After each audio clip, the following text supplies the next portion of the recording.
പ്രിയപ്പെട്ടവരെ, ഇവിടെ ഇന്ന് ഒരു മുഖാമുഖത്തിന്റെ ആ ഔപചാരികമായ അതിന്റെ പ്രചാരണോദ്ഘാടനം ഇവിടെ വെച്ച് നിർവഹിക്കുകയുണ്ടായി. നമ്മുടെ മനസ്സിലുണ്ടാവണം. കാരണം ഇനി നബിദിനാഘോഷങ്ങളുമായി ബന്ധപ്പെട്ട് കുറെ ആളുകൾക്ക് നമ്മുടെ മനസ്സിൽ അവരുടെ മനസ്സുകളിൽ സംശയമുണ്ടാവുകയും നമ്മളോട് അതിനെക്കുറിച്ച് ചോദിക്കുകയും ചെയ്യാറുണ്ട്. ഇല്ലേ പ്രിയപ്പെട്ടവരെ, അത് ഖുർആനിൽ ഒരായത്ത് കൊണ്ടെങ്കിലും ഞങ്ങൾ നടത്തുന്ന നബിദിനാഘോഷ പരിപാടികൾ തെറ്റാണ് എന്ന് നിങ്ങൾക്ക് തെളിയിക്കാൻ പറ്റിയാൽ 1 കോടി തരാമെന്ന് വരെ പോസ്റ്ററുകൾ ഇറങ്ങാറുണ്ട്. അതോടൊക്കെ നമ്മൾ മനസ്സിലാക്കേണ്ടത്, ഒരു പുതിയ ആചാരം നമ്മൾ ഉണ്ടാക്കി, എന്നിട്ട് നമ്മൾ ആളുകളോട് ചോദിക്കുന്നു ഞങ്ങൾ ഈ നടത്തുന്ന ആഘോഷം. അപ്പൊ നമ്മുടെ കൂട്ടത്തിൽ നിന്ന് 10 പേര് മാനാഞ്ചിറക്ക് ചുറ്റും ഇങ്ങനെ ഓടുക, ഒരു ദീനിന്റെ ഭാഗം എന്ന് പറഞ്ഞ് ഇങ്ങനെ ഓടുക, എല്ലാ വർഷവും ഒരു ഡേറ്റിൽ ഇങ്ങനെ ഓടുക. അപ്പൊ കുറച്ചാളുകൾ ചോദിച്ചു ഇതെന്ത് ദീനിന്റെ ഭാഗമാണ്? അപ്പൊ നമ്മൾ അവരോട് ചോദിക്കുകയാണ്, ഞങ്ങൾ ഈ ഒരു ഡേറ്റ് തീരുമാനിച്ച് ആഗസ്റ്റ് 10-ാം തീയതി അല്ലെങ്കിൽ സെപ്റ്റംബർ 2-ാം തീയതി അല്ലെങ്കിൽ ജൂൺ 20-ാം തീയതി ഞങ്ങൾ ഇങ്ങനെ ഓടും. അത് തെറ്റാണെന്ന് ഖുർആനിൽ കാണിച്ചെന്ന 1 കോടി തരാണ്. കാണിച്ചു കൊടുക്കാൻ പറ്റുമോ? ഇതാണ് സാധാരണക്കാരായ ആളുകളുടെ മുമ്പിൽ ഇവര് പയറ്റുന്ന വലിയൊരു ചെപ്പടി വിദ്യ.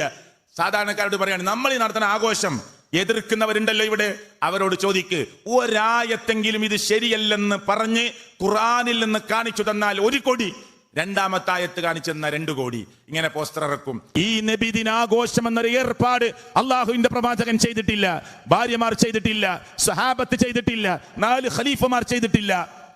1-ാമത്തെ നൂറ്റാണ്ടിലില്ല, 2-ാമത്തെ നൂറ്റാണ്ടിലില്ല, 3-ാമത്തെ നൂറ്റാണ്ടിലില്ല. ഇല്ല പ്രിയപ്പെട്ടവരെ, 4 മദ്ഹബിന്റെ ഇമാമുകൾക്ക് പരിചയമില്ല, സ്വഹാബത്തിന് പരിചയമില്ല, താബീങ്ങൾക്ക് പരിചയമില്ല. പോരാ, അവിടുത്തെ സ്വഹാബികൾ മുത്തുനബിയെ എത്രത്തോളം സ്നേഹിച്ചു എന്നിട്ട് അവർക്കാർക്കും പരിചയമില്ല. അള്ളാഹുവിന്റെ പ്രവാചകന്റെ പ്രിയപ്പെട്ട പത്നി ആയിഷ റളിയല്ലാഹു അൻഹ, പ്രിയപ്പെട്ടവരെ, അള്ളാഹുവിന്റെ റസൂൽ ലോകത്ത് നിന്ന് ഇവിടെ പറഞ്ഞിട്ടും 4 പതിറ്റാണ്ടോളം അവിടുന്ന് പിന്നെയും ജീവിച്ചു. എന്നിട്ട് ഒരൊറ്റ റബീഉൽ അവ്വലിൽ ഏതെങ്കിലും ഒരു വർഷം എന്റെ പ്രിയങ്കരനായ ഭർത്താവ് മുഹമ്മദ് മുസ്തഫ സല്ലല്ലാഹു അലൈഹി വസല്ലമയുടെ ബർത്ത്ഡേ ആണ് എന്ന് പറഞ്ഞ്, ജന്മദിനമാണെന്ന് പറഞ്ഞ് ഒരു കാരക്കക്കുരുവിന്റെ ചീന്തെങ്കിലും ഒരു കഷ്ടമെങ്കിലും മുറിച്ച് സഹാബത്തിന് കൊടുത്തിട്ടുണ്ടെങ്കിൽ നമുക്ക് ആഘോഷിക്കാമായിരുന്നു. അങ്ങനെ ഒരു സമ്പ്രദായം ഇസ്ലാമിക ചരിത്രത്തിൽ കടന്നു വരുന്നേയില്ല. എന്നാലും ആളുകൾക്കിടയിൽ തെറ്റായ ധാരണകളുണ്ട്.